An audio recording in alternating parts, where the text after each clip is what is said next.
Hey, hey, hey. Happy Tuesday. Come on in. Pull up a chair. The Gaming Gang Dispatch is in the air.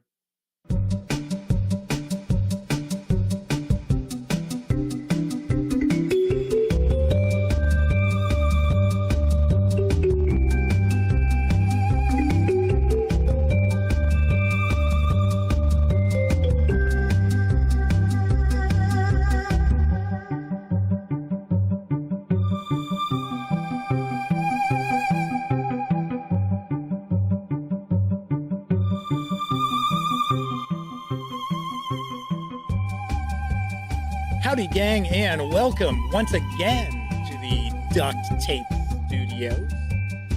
I'm Jeff McAleer, your host, here at the Gaming Gang Dispatch, brought to you by, amazingly enough, thegaminggang.com, of which I happen to be the founder and editor-in-chief. So welcome aboard. Tonight is Tuesday, July 11th, 2023. This is live stream 942. So welcome aboard. If you're not overly familiar with the show, let me point out, super casual around here. Just hanging out, talking about the latest in tabletop gaming news. And normally, we will take a first look at a game.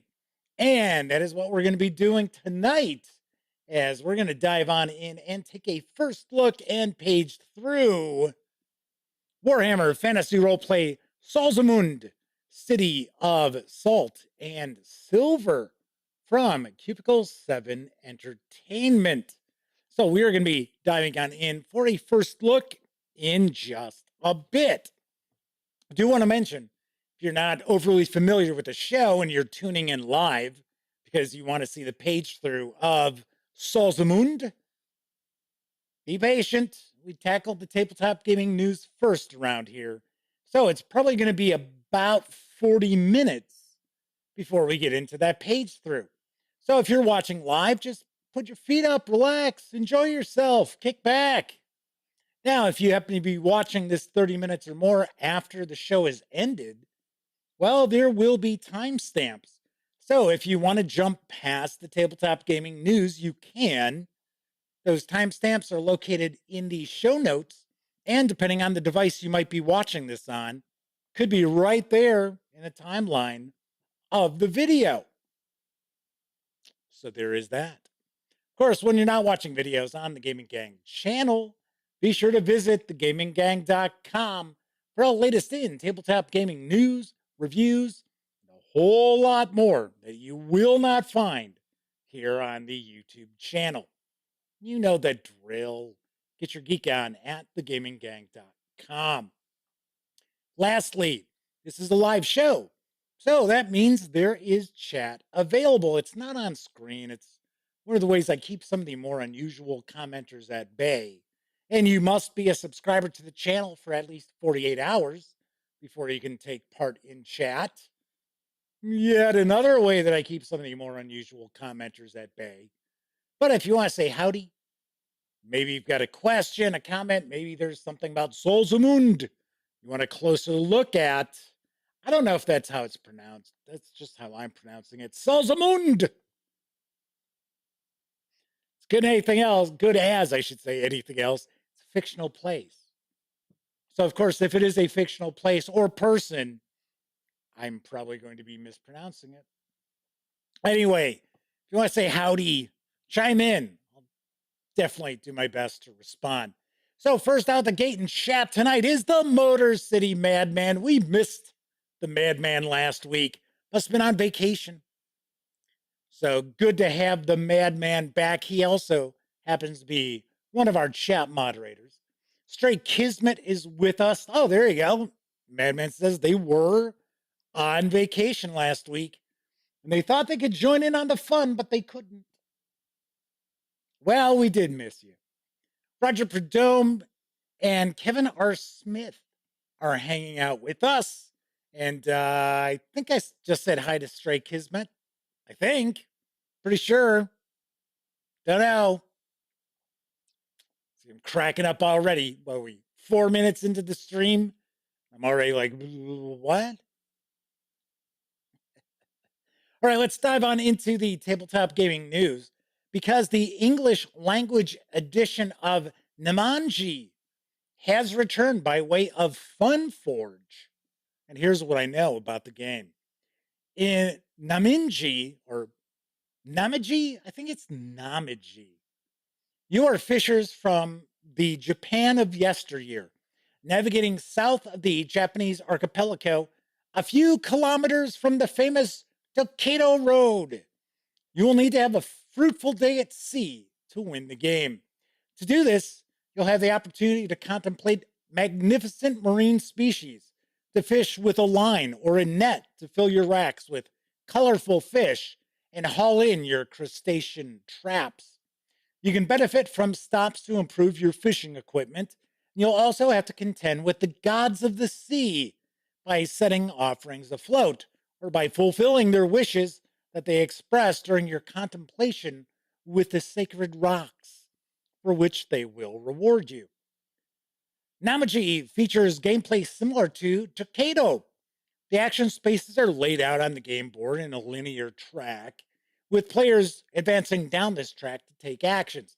The player who is currently last on the track takes a turn by advancing forward on the track to their desired action and then taking that action. So players must choose whether to advance slowly in order to get more turns or to travel more rapidly to beat other players to their desired action spaces. What players are doing on the track differs from what they do in Tokaido. Namaji is for 2 to 4 players, ages 8 and up, plays in around 30 to 45 minutes, will carry an MSRP of $44.99 when it arrives this summer. So it is slated for a Q3 release. Do want to mention the standard edition does not contain the ship miniatures that you just saw a moment ago. I think they're just standees. But I got to be honest, I have never actually played Takedo or Takido. Once again, butchering foreign languages, that is my forte, ladies and gents, boys and girls. Welcome to the circus of mispronunciation. I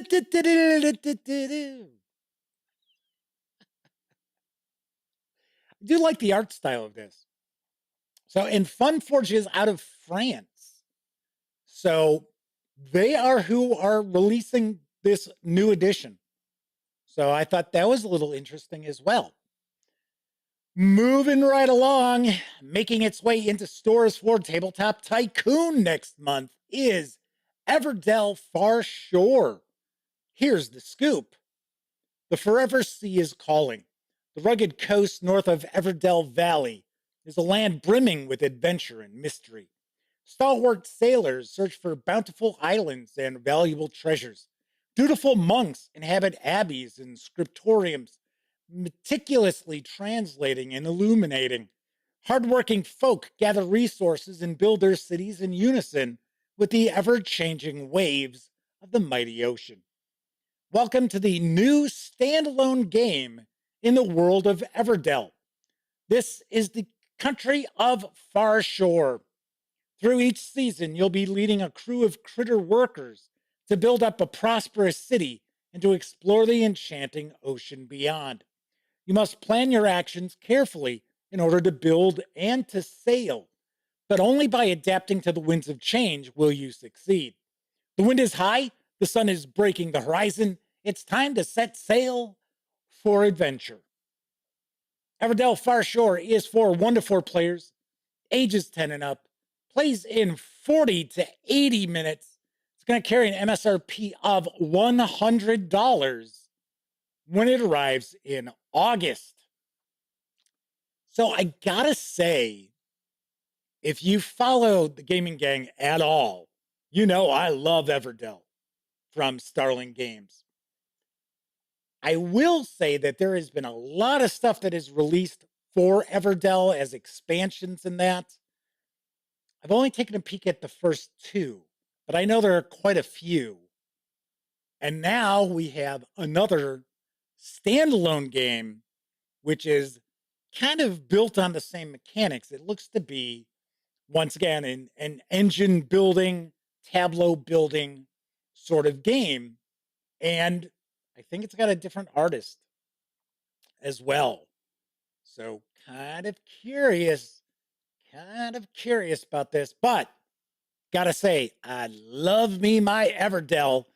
And I've heard kind of through the grapevine that this is pretty good, that it is kind of a faster playing Everdell. Although once you know what you're doing in Everdell, it's pretty quick. Our friend Chen from Taiwan is with us, as is Warren Bartlett. So, Warren Bartlett says, butchering foreign languages is my forte. I see what you did there. No, did you now?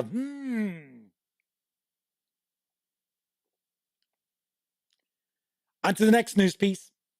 This was a pretty big news item today. In fact, normally I wait until the following day to post the news item on thegaminggang.com. I did not do that with this. I actually posted this as soon as I ran across this today when I got the email from our friends over at Free League Publishing, because there are count them, two new supplements that have been announced for Blade Runner, the role-playing game. Yes, we were just talking about this not very long ago. So let's talk about the announcement. Free League Publishing announced earlier today two major expansions to the award-winning official Blade Runner of the role-playing game: the Fiery Angels Deluxe Case File module and the Replicant Rebellion sourcebook.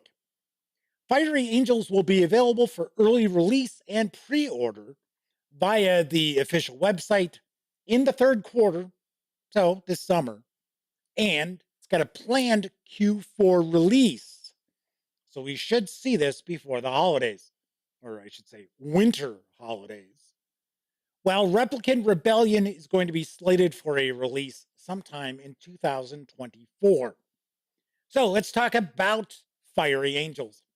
Following the same deluxe format and packaging as the award-winning case file number 1, Electric Dreams, which was included in the Blade Runner role-playing game starter set, case file number 2, Fiery Angels, is a boxed set featuring a thrilling new investigative scenario and a host of in-world handouts, photos, maps, and more. This new investigation starts off with the Blade Runners assigned to question a suspect arrested while trying to infiltrate the Wallace Corporation memory vaults. The case leads the team down a perilous path that explores the boundaries of replicant technology and its consequences. The player characters need to contend with an array of physical, mental, and moral challenges. Though Fiery Angels is a standalone adventure, users who've played case file number 1 will actually experience a continuation of story elements from that narrative. This new boxed case file module will include a beautifully illustrated and detailed scenario book with locations, characters, events, and leads to follow. A manila envelope containing around 20 handouts, including a variety of in-world artifacts and Esper photos, and a half dozen full-color double-sided maps. This is going to carry an MSRP of $34.99. Once again, that is going to arrive in Q4. Now, as far as Replicant Rebellion, that expands upon the scope of the core game, allowing players to join the ranks of the Replicant Underground in the Los Angeles of 2037. The characters are an independent cell loosely organized under Freza Sagapor's leadership. Yeah, I don't remember how to pronounce that character's name from the last Blade Runner movie. Anyway, you're going to undertake a variety of operations, from helping fugitive Nexus 8 replicants elude capture to sabotaging installations of the replicant industry. This beautifully illustrated hardcover source book will include an overview of the history and organization of the Replicant Underground, charting its presence through the Blade Runner timeline.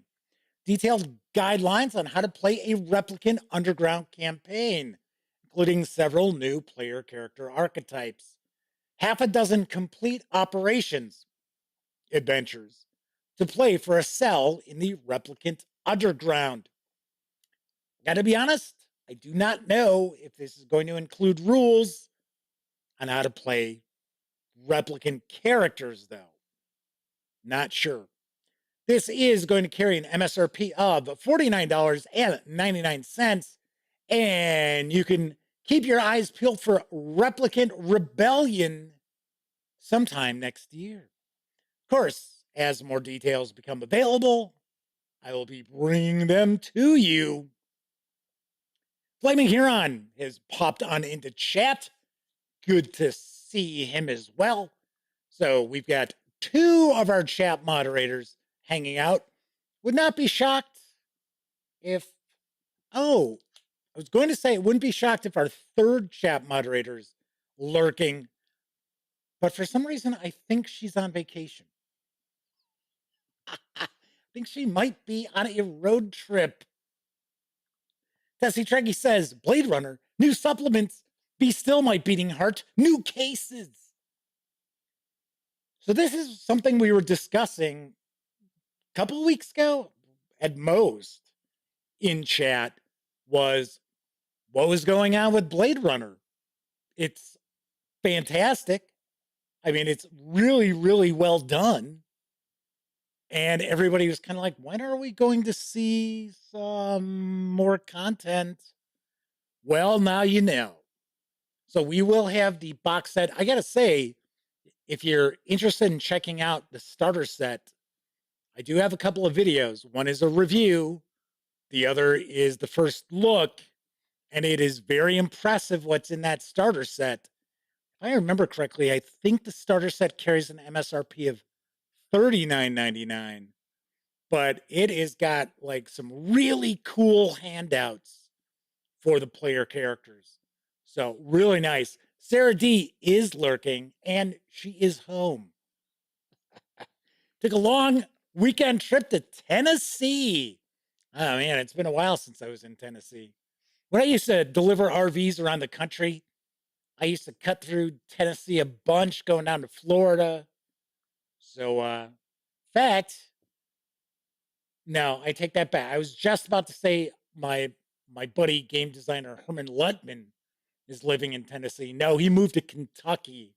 Now that I remember, I think he's outside of Louisville.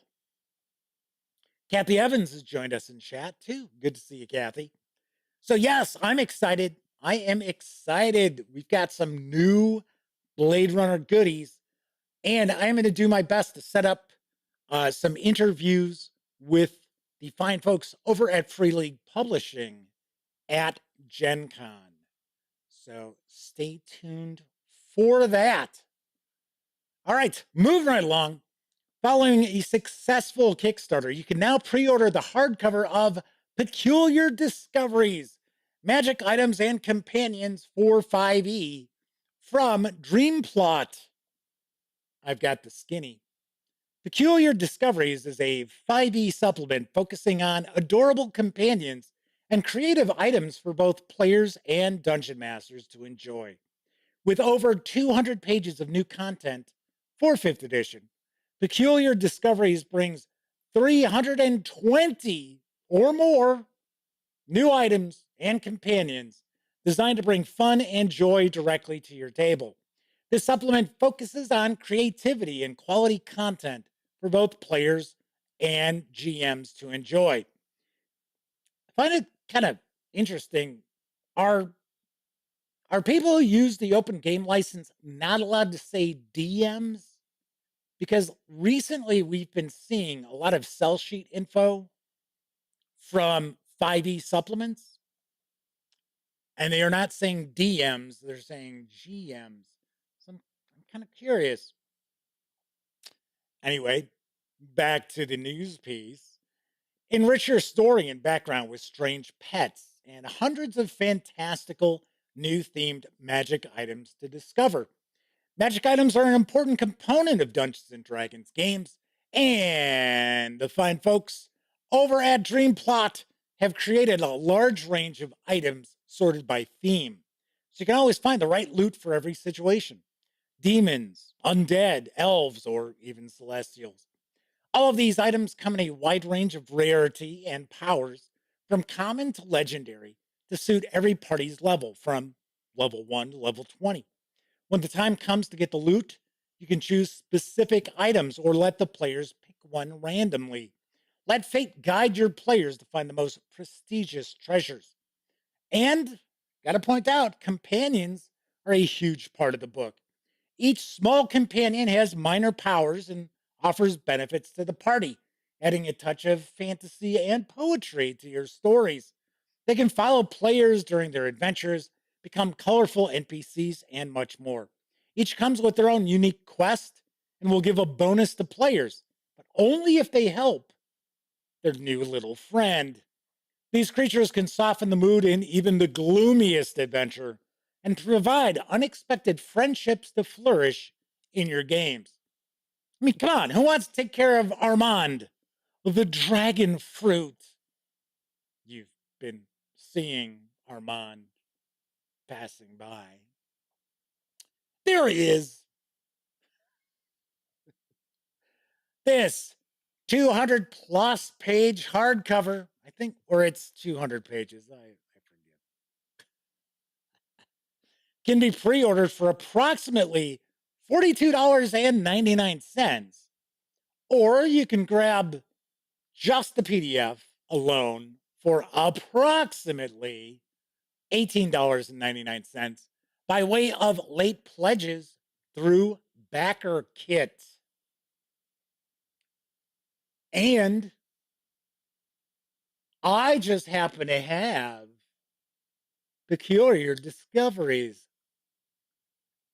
by way of the kind folks over at Dreamplot. Not only do I have the standard edition, which we are going to look at on Thursday's show, I also have the limited edition. And I'll be giving this away.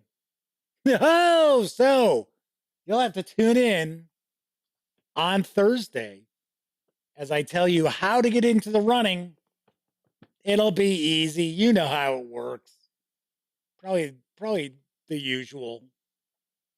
Or maybe I'll come up with a question that you have to, answer in the comments section, and then I will share the winner when I shoot my review. So there you have it. This looks like a lot of fun. This is very cool. I like the companions. And we talk about this all the time.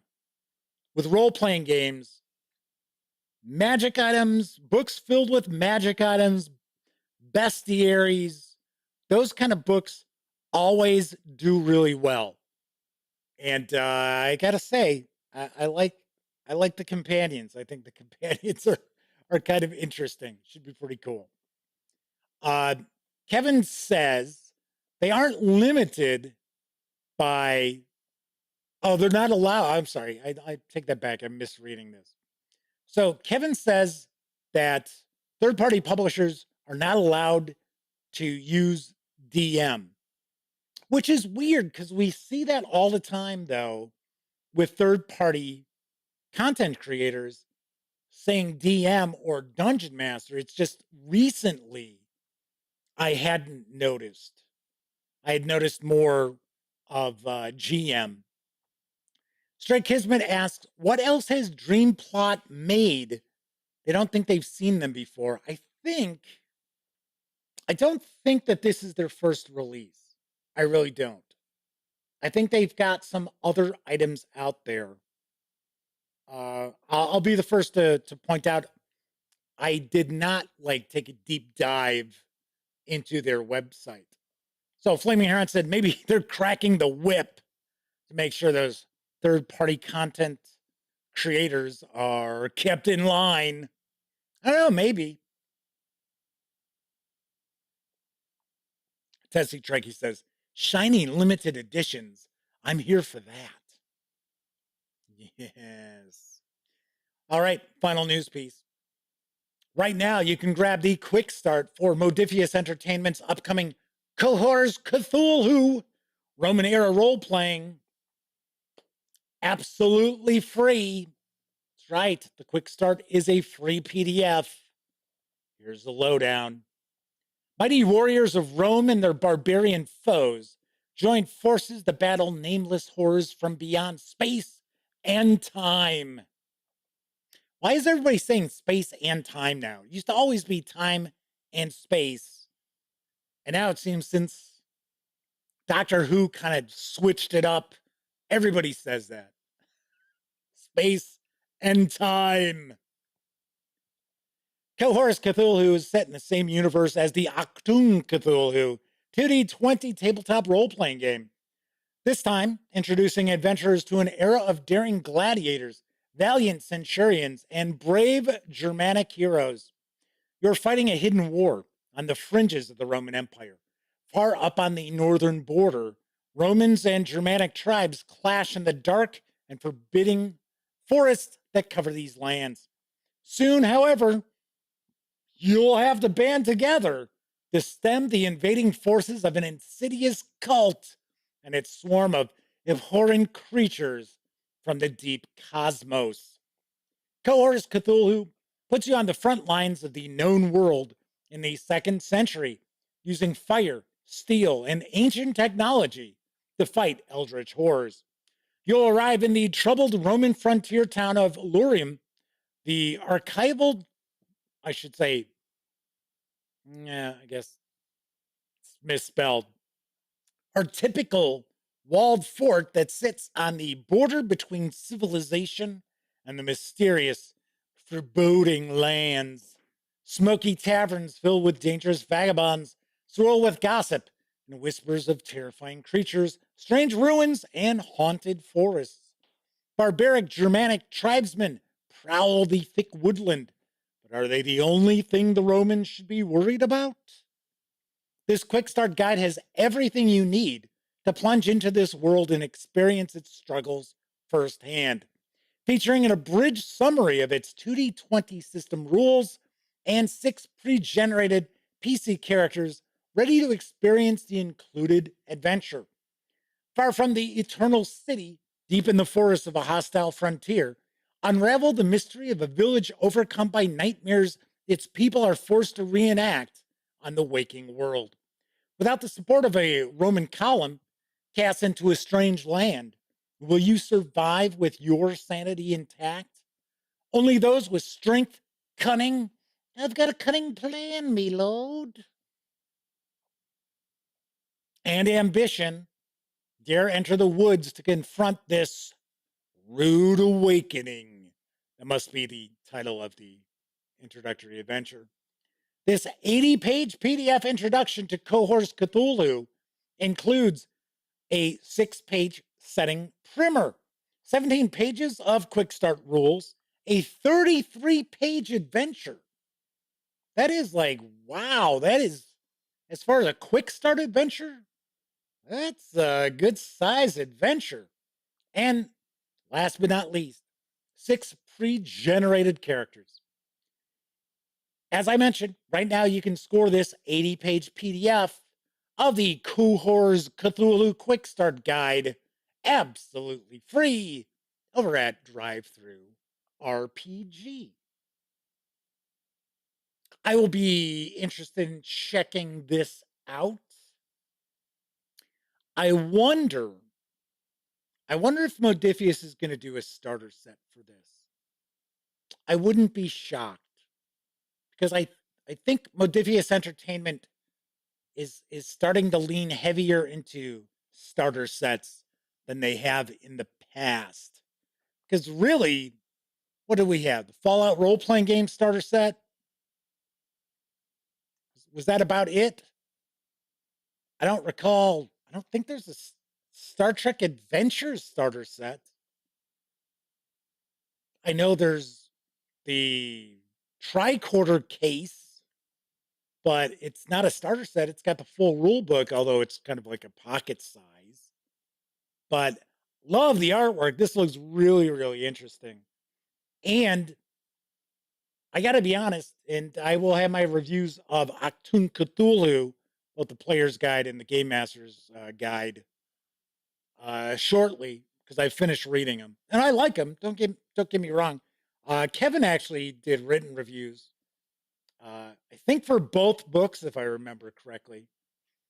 But I was going to say it can be kind of tricky when you're doing like World War II and the Cthulhu mythos. You don't want to give the Nazis like, well, it was the mythos. No, no, no, it was not. Right? Whereas with Rome, you don't have to worry about that. Now, of course, I'm trying to remember the series that is for Call of Cthulhu. That is, I want to say, part of their kind of like open community. There's been quite a few like Roman era releases. So Shaz is hanging with the gang. Thanks for popping on in. So let's see. Checking chat real quick. Kevin says it's weird. The trademark on Dungeon Master and DM goes back decades. Maybe WotC was letting it go for a while, but nobody wants to take chances anymore following that open game license fiasco. Yes, that's how we refer to it around these here parts. Tessie Trek, he says 150 character review of the new limited edition of My Little Pony E20 role playing game by Renegade Studios. Very pink. There you go. I see. Combat de-emphasized, but still possible. Yeah, I would think there'd be a little bit of at least social combat, really. Flaming Heron says, appreciate starter sets because they allow you to dip your toes into a game without being overwhelmed. I agree. And normally, the starter sets are pretty good and they pack a really good value. There's only two off the top of my head I remember checking out that I was kind of like, and one of them was the Shadowrun, what is it, 6th edition Shadowrun starter set, which was a mess. Then again, I heard the core rulebook was also a mess when it came out. So, and then the Tales from the Loop starter set from Free League Publishing, which was a shocker because Free League does excellent starter sets. That just didn't have much in it. It was, I think it was a $30 starter set, and it was like, it should have been like $15. Hey, not every company's perfect, right? Right. Anyway, I was just talking about that free quick start guide over at DriveThruRPG. Don't forget, the gaming gang, thus the Dispatch, is affiliated with the One Bookshelf sites. So if you are going to go visit, say, DriveThruRPG or Dungeon Masters Guild, Dungeon Masters Trademark Guild, Storyteller's Vault, what have you, please stop by thegaminggang.com first. Click on one of our banner ads. That way, if you happen to make a purchase, I get a small portion of that sale. All those nickels, dimes, and quarters really do go a long way to help keep thegaminggang.com around. Also, if you like this video, if you dig the channel, if you find thegaminggang.com to be a valuable reference or resource, hell, if you just like what we do, you can always stop by paypal.me/gaminggang to make a small donation. And recently, the Madman and Roger Perdome stopped by and made not so small donations. So thank you both. And of course, a lot of people out there utilize the banner ads and or stop by paypal.me. And I really do appreciate it. Thank you very kindly. Because if you're not overly familiar with the Gaming Gang, you may not know, unlike other outlets, I don't do Patreon. I don't do Kickstarters every year. I don't really like try to reach into your pocket constantly. It's just not my style. But I will mention, if you have not checked out the summer game sale that I am having over at thegaminggang.com, you can check out, there's still about 125, I think, games that are available. And this is going to be the last week because whatever does not find good homes, well, not everything, but a good number of items that do not find new homes through the sale going to Gen Con to the auction. So, and if you are a war gamer, gotta point out there are a lot of war games that are available. But I also got to be honest too that if people don't buy them in the sale, probably won't shed too many tears because the GMT stuff and the Worthington stuff usually brings in a pretty good amount in the auctions at Gen Con. They tend to be pretty popular. So, anyway, did want to let you know last week of the sale. So, if you are interested in checking it out, by all means, do so. Sweet. All right. So, that is the news tonight. I did want to mention. Now, I was talking about how we'll be in San Diego next week for San Diego Comic-Con, and we're going to be leaving Wednesday morning. So I was kind of like, I don't know if I'm going to do a show on Tuesday or not. I'm not. And the reason behind that is that I'm going to have to break down some stuff here in the duct tape studio because I'll be bringing one of the cameras with. And then the tripod that the forward-facing Panasonic is on has a leg that I detach, and it's actually a monopod. So I use that. If I have a cameraman, which I will have a cameraman, because there's 4 of us going to be there. So myself, my brother Greg, our friend David, and my best friend Elliot Miller. So I thought it was kind of interesting today. Went from having, because one of the things that always happens at Gen Con, at Comic Con is that we end up at these press parties and stuff. And it's like, open bar, free food, all that stuff. And what, up until this morning, we didn't have anything cooking.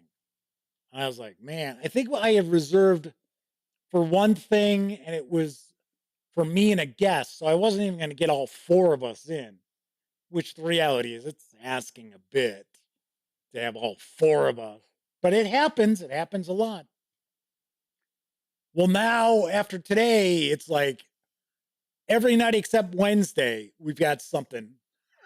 And I thought it was so funny because my brother and Elliot are so excited that we have confirmation for the Nat Geo party, which we've gone to 2 Nat Geo parties in the past, and they have been our favorite parties. It's just like top notch all the way. So it's pretty funny. So we went from being like, what are we going to do? What are we going to do at night? To, oh, wow, now we got parties every night. So kind of cool. I thought that was kind of cool. So anyway, this week we will be doing our usual 3 shows. And then I will be off for a week. And then I'll be back for a week. And then I'll be off for a week because then I'll be off to Gen Con. So if there's any company that's exhibiting at Gen Con that you would like me to try to touch base with, to do an interview with, by all means, let me know. I will reach out. At this point in time, we're probably looking at Cubicle 7 Entertainment, Free League Publishing, Cobalt Press, Modiphius Entertainment. So possibly Renegade Game Studios, maybe Lucky Duck Games. So I'm just starting to kind of,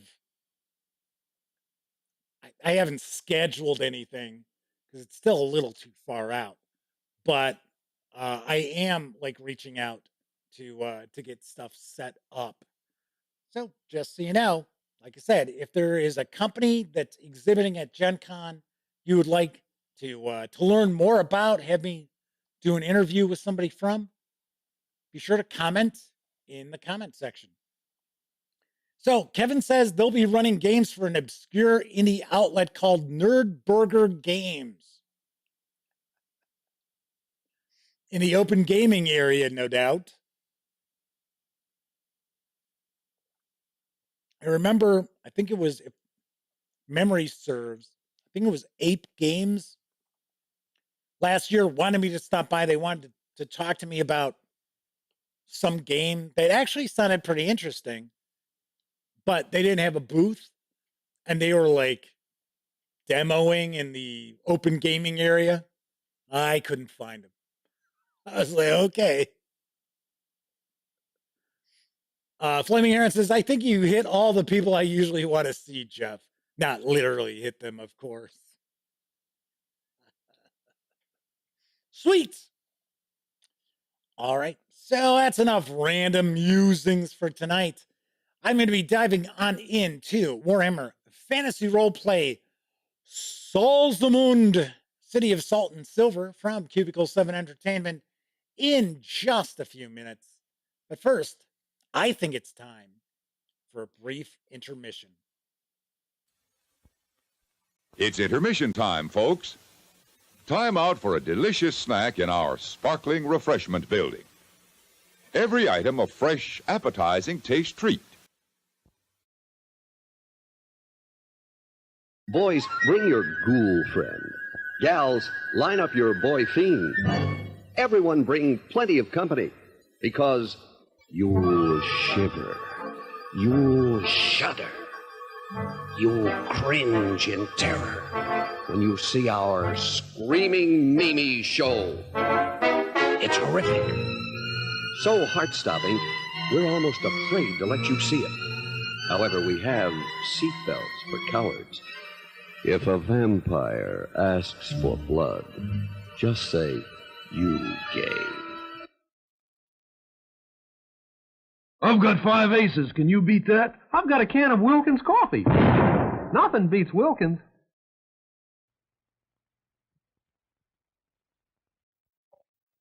Yata-da-dum-dum-dum-dum. She's just about ready. Sunday of NBC Week is hot, beginning with The New Adventures of Huck Finn. A classic comes to life, combining live action with a magical touch of animation. Join Huck, Becky, and Tom in their endless search for adventure. Then, Walt Disney's wonderful world of color starts an all-new season with the intriguing adventure, The Legend of the Boy and the Eagle. Next, The Mothers-in-Law. Eve Arden and Kay Ballard are back for more fun. It all happens Sunday during television's biggest week. Is it so beautiful? I never seen nothing like a beautiful. You gotta go to taste.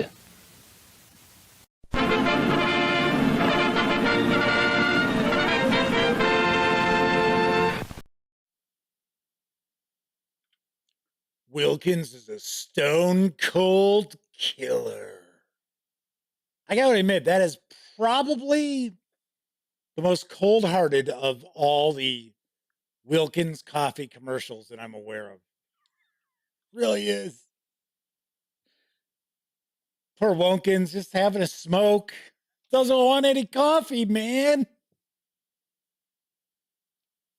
It's like, I'm good with the nicotine. Bam! Oh, man.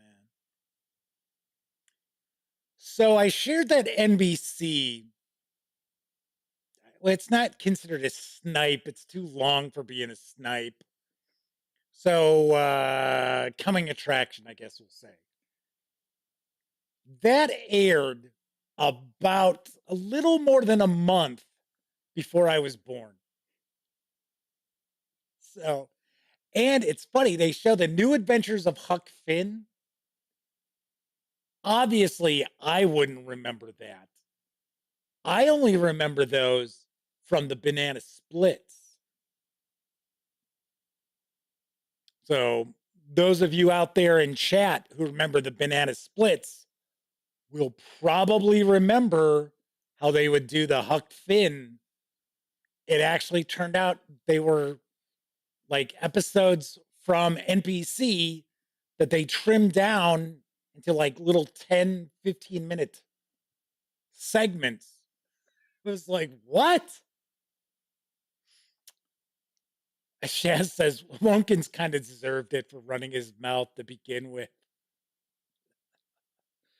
All right, without further ado, we are going to be taking a first look at Warhammer Fantasy Roleplay Salzenmund, City of Salt and Silver, from Cubicle 7 Entertainment. It's written by Dave Allen. Dave Allen at large? Nah, he's not around anymore. Samuel Poots, Anthony Reagan, and Simon Weilman. This 144-page hardcover carries an MSRP of $39.99, which includes the PDF, or you can grab just the PDF alone over at DriveThruRPG for $19.99. So let's swing on over to the other camera. But first, Madman says, oh my, I do remember the Banana Splits. Wow, been a minute since I've thought of that show. We had it here in the Chicago area like around lunchtime. If I remember correctly, Banana Splits came on around lunchtime. That was before the years of like the Jerry Springer kind of shows taking over the afternoons on the UHF channels. So let's swing on over to the other camera because here I've got Salzenmund, City of Salt and Silver. So we're going to jump on in here. First of all, I do want to point out that the fine folks over at Cubicle 7 Entertainment were kind enough to provide me with this review copy, but neither I nor anyone else affiliated with the Gaming Gang has received any other sort of compensation for me to share this coverage with you. I always point it out because it's very important that you know that. We're also not going to look at each and every page, but I do want to give you a good feel for what's in this supplement. So one thing I am very interested in seeing is now that the Enemy Within Director's Cut has concluded, I'm very interested to see what direction Cubicle 7 Entertainment is going to take with Warhammer Fantasy Roleplay. As we can see, it appears that the game plan is to explore some regions of the old world that may not have gotten a lot of detail from Games Workshop. So that's kind of what I'm getting a feel for. Man says they were pretty sure Banana Splits was on after school by them. You know, it may have been after school here too. But if I remember, I know it was like earlier in the afternoon. All right, let's take a look at the back here. Salzenmund, City of Salt and Silver. Whilst the chaos of the turmoil subsides, an invigorated empire seeks to leave civil strife behind and look towards the future. All eyes turn to Salzenmund in hope that it may provide opportunity and secure the empire's coastline. It is a city of significant riches, for the nearby Silver Hills are abundant in precious metal, and trade flows in from the Sea of Claws to the north. Cosmopolitan and vibrant, the cults of Sigmar, Manon, and Ulrich flourish here in relative harmony. Salzman provides opportunity and excitement to adventurous souls. Explorers depart from the city to trade with fur-clad Norskins or brave the wide sea to Lustria. But the ruling Gosler family, newly installed and ambitious. Aren't they all ambitious? In the old world, it's like every noble family is always plotting to overthrow the emperor. Anyway, newly installed and ambitious threaten the stability of the empire. See what I mean? The head of the family talks of a reconquest of the wasteland and defiance of their old masters in Middenheim. In the taverns, vicious and crooked folk conspire in smuggling and piracy. Worse still, the honeyed whispers of forbidden cults entice the desperate into the worship of chaos. Flaming Heron says, I hope they got, I assume Flaming Heron's basically saying they're hoping there's another world-spanning campaign for Warhammer Fantasy Roleplay. As far as I know, and this is from the last interview I did with Dominic McDowell at last year's Gen Con, we were talking about what they had going on, and I believe it's going to be a 3-part campaign. So it's not going to be 5 books, but I believe that was what they were game planning. So we've got some art credits here. So we've got our illustrators. Just want to give them a little time in the spotlight there. I just don't want to be butchering their names. So this is more of a gazetteer, as we have seen previously. So we have, welcome to Salzenmund. At the heart of the Silver Hills is the deep lake known as the Orm's Deep. The surrounding peaks form a great basin, carved into hills by rivers and streams, flowing from the highlands. On the slopes facing the lake lies Salzenmund, a small city and capital of Norland. This is not a grand city like Altdorf, Mindenheim, or Nuln. This is life on a smaller but no less dangerous scale.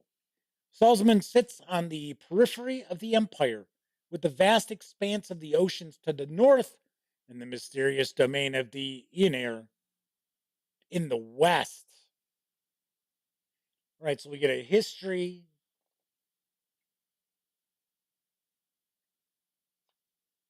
The time of 4 sieges.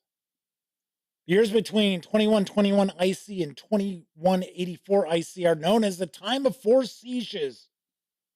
So the city must have been under siege like 4 times. So the turmoil, there was mention of the turmoil on the back cover. As far as my understanding is, the turmoil is essentially the enemy within that campaign. So we've got a timeline of the city. Ruling the city, here we have the Gozzers. The Gozzers are an old Nordland family who trace their lineage back to Was Jutone chieftain Ganzer, the Patient, who they claim was the first of the tribe to acknowledge Sigmar's divinity.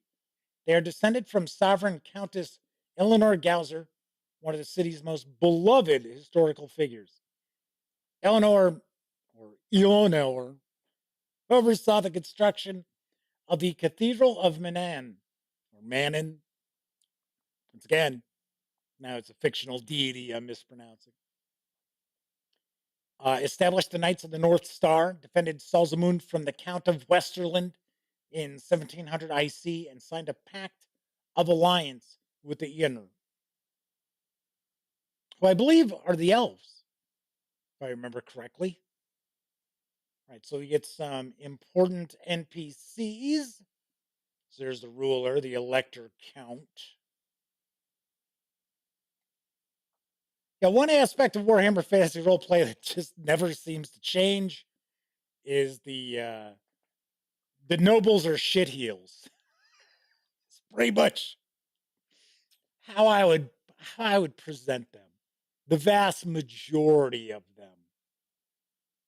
I like the kind of down in the dirt aspect, kind of tromping through the mud, aspect of Warhammer Fantasy Roleplay, where the player characters, I mean, they can be heroic, but they're not superheroes. I mean, for the most part, they're kind of regular folks who get, who stumble into these adventures. Right. So we've got non-humans in Salzenmund. So we've got dwarves, we've got elves. Yes, they are Tessie Trekkie says, to be fair, most nobles were shot throughout most of history. Well, once gunpowder was invented, yes. Prior to that, they were just run through. So you've got the geography. The Orms Deep, which is the lake, says all of Salzman looks onto the Orms Deep. Almost every home, inn, temple, or guild house can see the mirrored surface of the lake. Gives the city its form, and its presence pervades all aspects of life. See, and it was funny because I thought this was a port city on the Sea of Claws, or Seas of Claws. I think it's Sea of Claws, because I know that's another supplement we're going to be taking a look at, because I have a copy of it. So I'm thinking we'll probably be taking a look at that the week after I get back from San Diego. Right, so these are just some areas nearby. These areas of interest. Oh, I guess we're going to get districts. Yeah, okay, here we go. The Zenentor, Northern seat of power in the city's busiest districts. There's Castle Salzenmund. So some locations in the castle, areas of the castle. The Plutz residence of the Temple of Verena. The University of Salzmund. Compared with the venerable academic establishments of Nuln and Altdorf, the University of Salzmund is little more than a provincial college of limited repute. The faculty is small and undistinguished, characterized by academics who lack either the prestige, ability, or social skills to fit into more celebrated seats of learning. Students are accepted on the basis of monetary donation by their family, so most come from moderately well-to-do northern families who lack the means to send their children somewhere more prestigious.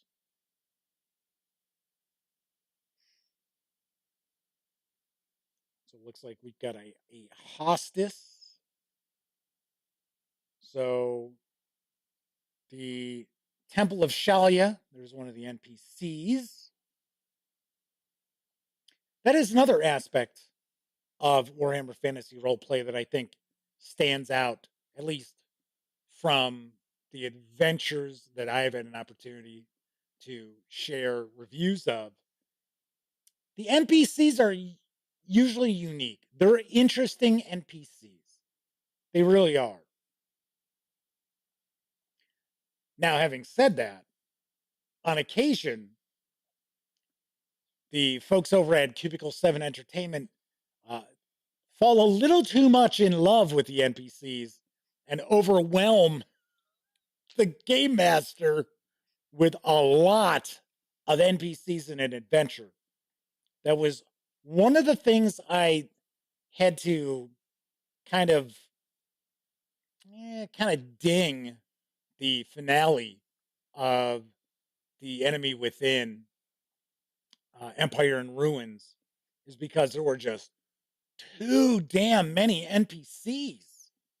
And then it was like all of a sudden we're getting all these guest appearances from NPCs from earlier in the campaign. I was like, it's like, how are you going to keep all of them straight? So just going through some of the districts here. And once again, we have the kind of black and white, kind of like headshots for the important NPCs that we're used to seeing with Warhammer Fantasy Roleplay releases. I wonder if there's going to be an adventure. I doubt it. I don't think there's going to be an adventure. I think this is pretty straight up a gazetteer, but of course, obviously enough, we've got adventure hooks. That's what it looks like. Yeah, right there, we got the hooks. So yeah. Master of the obvious, Jeff. I didn't notice the little hook there until I started talking about adventure hooks. So we've got Secrets of Salzenmund. Ooh, I bet this is where we start talking about the chaos cults. Dr. Festus. The story of Dr. Festus, or Doctor Festus, is well known in the city.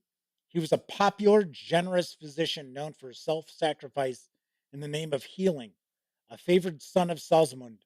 He only charged a fee to those who could afford to pay, and due to his prowess, the richest would pay handsomely for his services.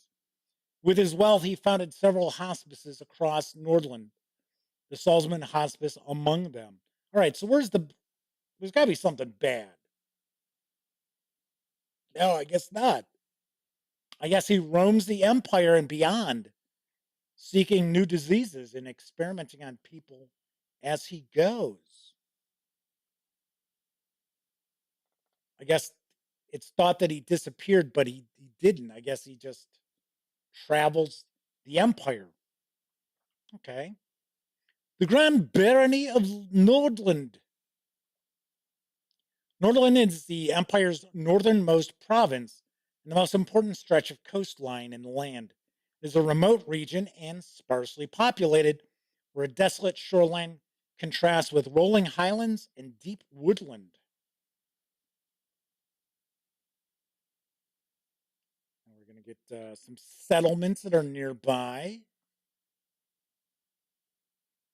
The Rod of Flaming Death. The Rod of Flaming Death is topped with a carved skull, stained dark red. Its eye sockets glow with magical fire, and jaws clatter continuously. In battle, it spits bolts of magic in the form of flaming skulls, which wreathe their target in green-black flames. Well, that's nice. So, must be a relatively big bad.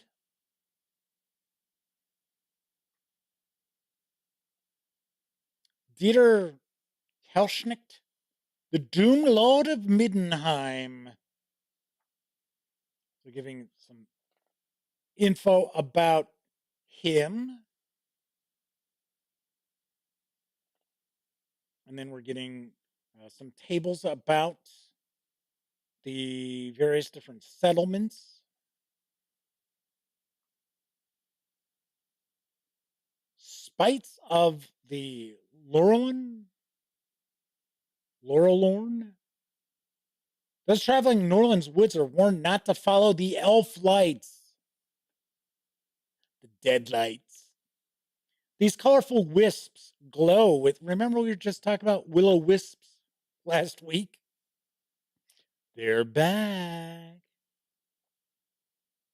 These colorful wisps glow with all the colors of the seasons, dancing away between the trees and the sound, to the sound of distant laughter. Almost every log cutter or miner has a story of someone who tried to follow the lights only for the forest to swallow them up. So are spites like a sprite?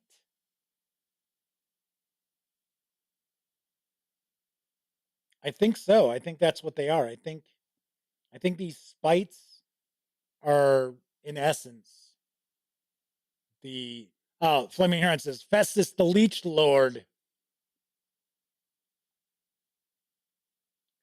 Says the following are the characteristics for a generic spite. These spirits might appear as miniature elf folk or thorny humanoids with autumn leaf wings. Sometimes they ride animals, though such mounts are usually an extension of their own being and are as such included in their characteristics.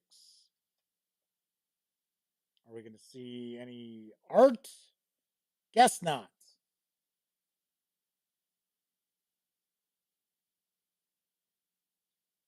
It says Leafbeard Hans is a spite swarm. Okay. bases in the forests. That's kind of cool that we're getting more than just the city. Looks like discussion of mining, the Silver Wolf mine. Unhappy neighbors. The Silver Wolf mines sit on the edge of the Margravinet of Forstmark, ruled by the Nixes, and within the claimed bounds of the Ward of Frost, ruled by the inner House Elwyn. The mine waste has poisoned the Graffin downriver for over a mile, and the Eonar are upset. Their trees are sickened. House, is it Nixie? I think it's Nixie. Meanwhile, claims rights to the mine and demands taxes. The elves show up to complain and negotiate, while Nixie soldiers arrive to protect their lord's rights. The characters, realizing Clemens and Gregor are useless, must negotiate this delicate situation before it breaks out in open violence. So I guess Clemens and Gregor are probably tackled here in the Silver Wolf Mines section. Oh, there's Clemens right there. Sweet. The Shiny Moon Tribe. Some goblins? Yes. The Shiny Moon Knight goblins are a wretched lot. They hide in a warren of caves and old mine shafts that reel through the rock of the Silver Hills. Here they found refuge from the elves and humans who hunted them, but little else. They claw out a miserable existence from whatever meager scrapings they find, taking petty revenge upon miners who wandered too close. The Big Up Down must be a mine elevator or something like that. Oh, we have mine events and stuff. That's kind of cool. The Shiny Moon's disposition. There are never many Shiny Moon goblins. They rarely venture above ground and are more likely to be found in the Silver Hills mines and tunnels. If the characters are outside during daylight, the chances of meeting a Shiny Moon goblin are very low. Even runts hide during this time, though it is always possible to find a straggler, barred entry for failing to bring back grub. Cool. Then we have some rules about smuggling. The business of illegal business. Oh, and then we get a new occupation, the owler. The smuggler career in the core book focuses on those who ply the Empire's major rivers with appropriate skills and talents. But unofficial trade doesn't just move along the waters. Roads great and small crisscross the Empire, providing alternatives to riverine travel and leading to places not easily accessed by boat. If you wish, you may play an owler instead of smuggler. Owlers traverse mountain passes that open the way to lands far from the sea or obscure, nearly forgotten paths and tracks through forests. They take their name from the nocturnal habits they share with owls, and by tradition, many use the hoot of an owl when signaling accomplices. Cool. So we get a new career. Nice. And we finish up with an index. Speaking of the enemy within, which really is an excellent fantasy campaign. Even if you trim some of this out, some of the excess, you'd still be looking at not to say that you need to trim anything, but there's a lot going on in these 5 books. And then you've got companions, which include more adventures. It's years. I'm telling you, it's years of gaming in that campaign. All right, then we get a map of the Grand Barony of Nordland. And I'm looking, where's Salzenmund?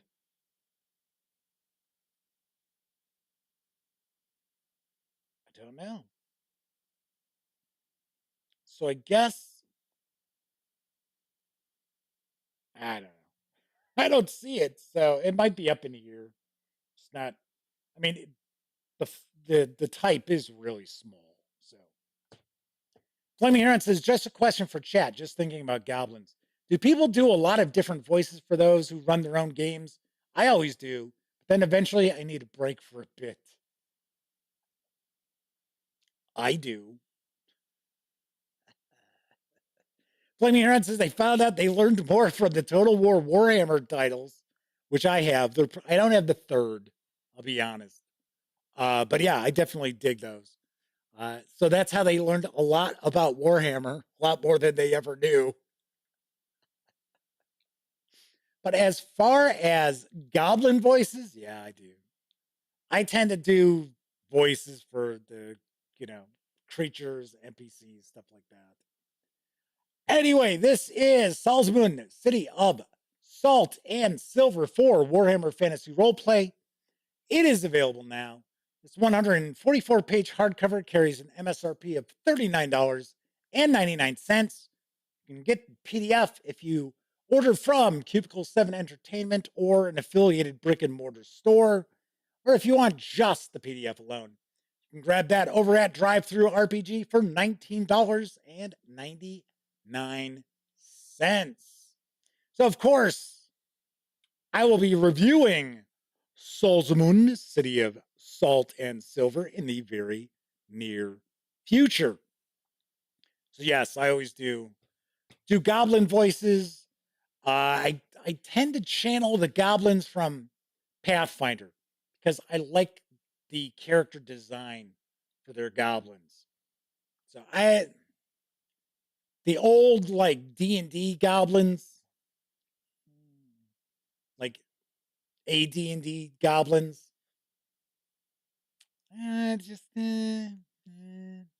hook nose, long ears.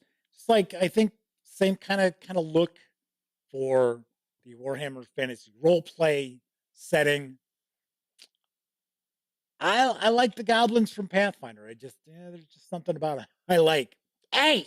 It's usually my goblin voice. Hey! Who are you? What's your name? Longshanks.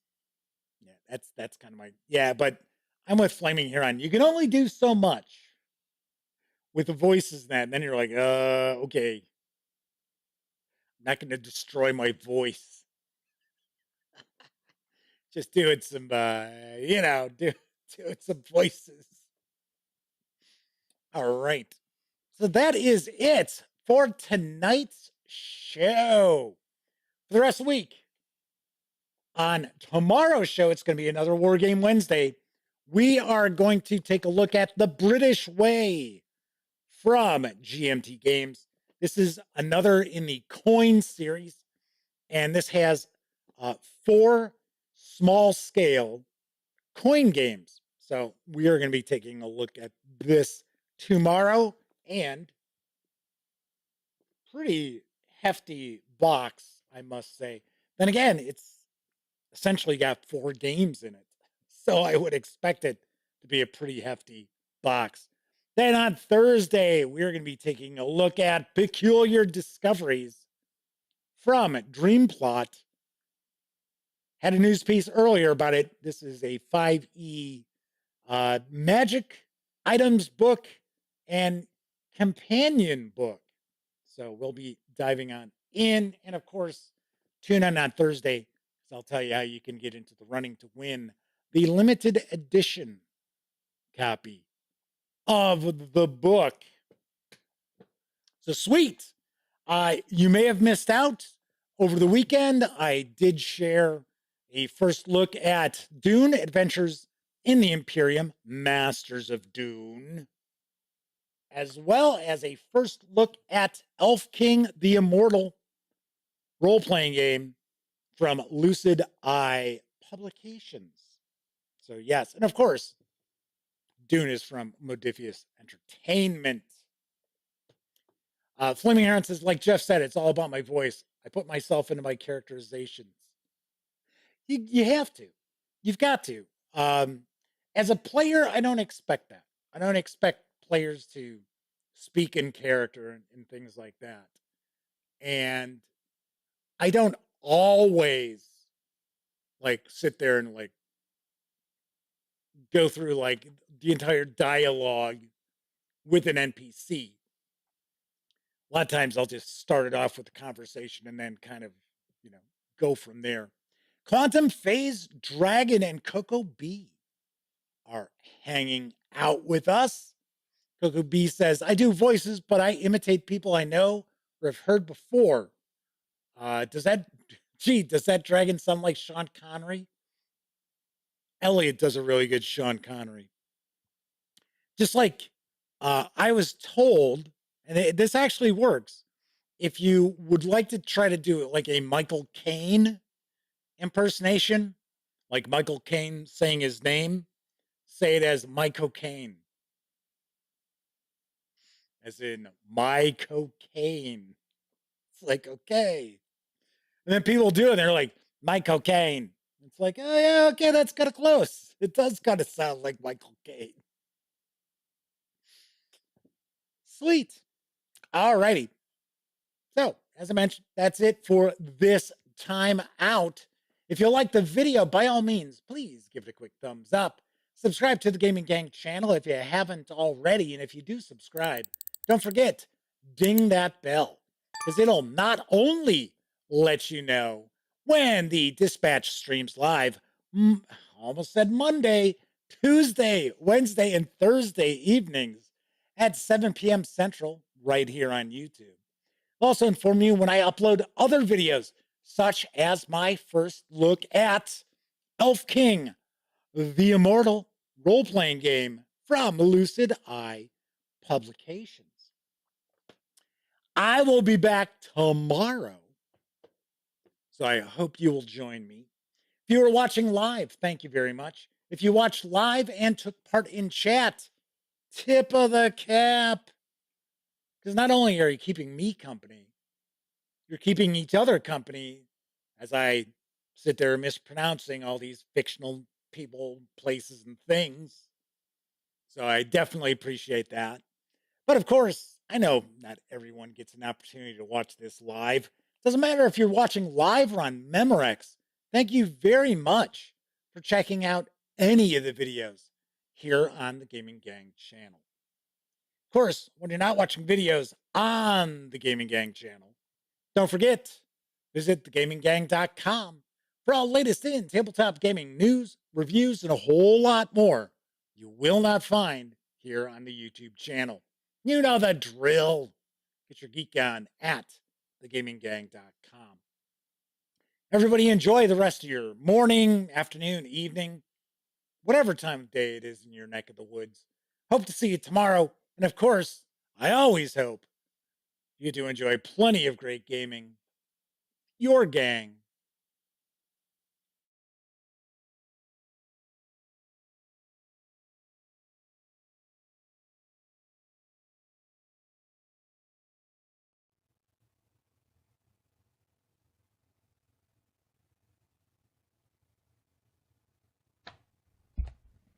Oh, hey, you're still here. That's okay. You don't have to leave just yet. In fact, why don't you subscribe to the Gaming Gang channel right here, or take a peek at the latest live stream, or even find out what YouTube recommends you check out from the channel. And of course, I'm Jeff McAleer. Thanks again for watching.